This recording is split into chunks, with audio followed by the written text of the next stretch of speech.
Okay, let's restart this. Part 2. We may have to do it in several parts. So, his story was when he came into my life, he was not such of a nice... Come on, big boy. Nice dog.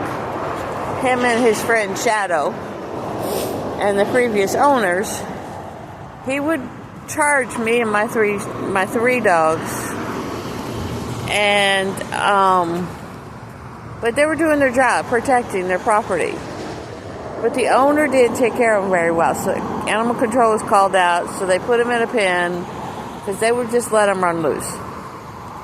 And I kept telling them not to let Casper and Shadow run loose because there were coyotes, bobcats, coyote traps everywhere because we were out in the farms, and the farmers would put traps out to protect their chickens and stuff.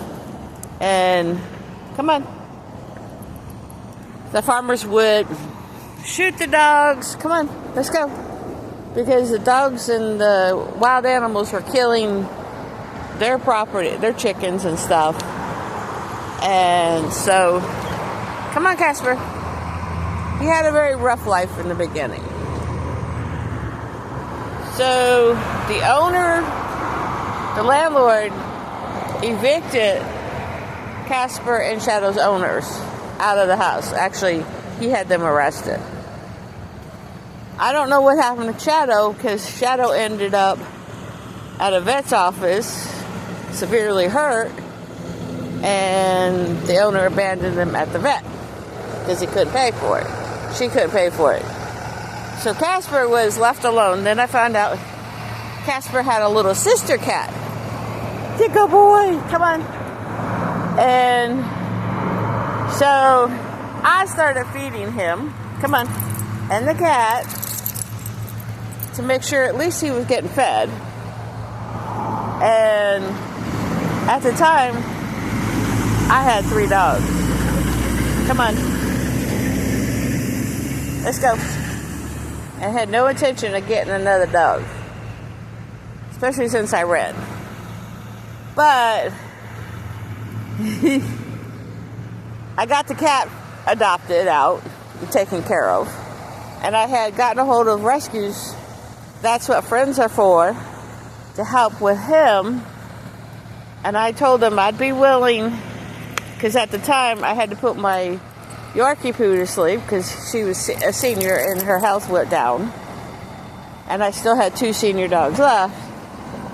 That if somebody got me a crate, I would foster Casper until we could get him adopted. But I ended up putting my Pit to sleep because she ended up having cancer. And that left me with the Shepherd. So he first came in, I started feeding him, and he had issues. So when he first came close to coming into my house, I'm gonna let him poop. He was so infested with fleas and ticks. He had, and you'll see a video of, about a 4-minute video of him laying and letting my friend come and take all the ticks out of him. He got a flea bath and got a tick bath, got the ticks removed. But mind you, he also was very aggressive. Not to people, somewhat to people. The previous owner didn't treat him very well. So we got him de-ticked, got him de-fleed. I ended up with 2 crates. And you're going to have to watch another part of the story because it's a very long... You'll see videos all throughout. I'm going to try to put up of his story. Because previous owner was abusive, neglected him, He was very well fed, but he had a lot of fears and a lot of issues. And so we got him defleed, deticked, and we brought him inside the house for me to foster him. So that's what friends are for here in Augusta, Georgia. Help get this taken care of. And the very first day he was in my house, him and my pit and my shepherd had to do a meet and greet.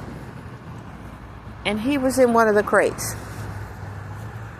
Now, mind you, this is a true story that people got to remember. Dogs are dogs. And not to give up on them completely. Not call him aggressive completely. Because there's different kinds of aggression. There's different kinds. And I knew this from training dogs, working with animals, growing up on a farm, raising raccoons with my dad, growing up raising raccoons and rescuing squirrels and animals and stuff. And which was a blessing because most people would get rid of them. So the only thing is I hadn't dealt with a dog this aggressive, and also that was and it wasn't aggressive.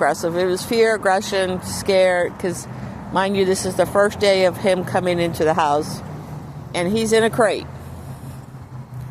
And I have a shepherd and a pit. My Yorkie Poo was already put to sleep by that time. By the time he came in the house. And he's also remembering that when I'd be walking my dog, he would be protecting his property against my dogs.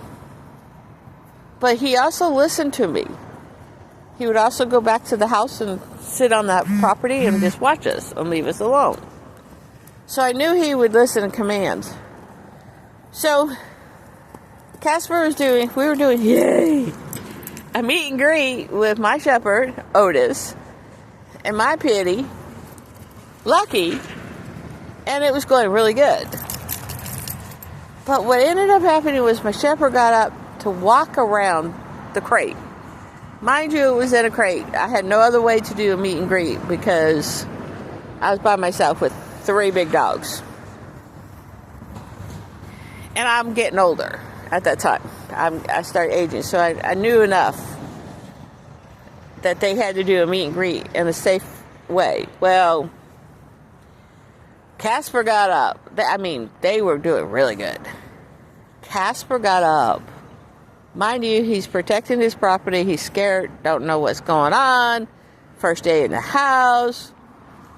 And went after my shepherd. Thank God he was in a big crate, thick crate. And my shepherd went after him saying, nope, you're in my house. So I did what was instantly, for me, most people don't know to do this, to stop them from fighting, because they were going after each other. They're being dogs, and it's new. They came into the house, and I put them both down. I commanded both of them to go down on the ground. I poked my shepherd in the side,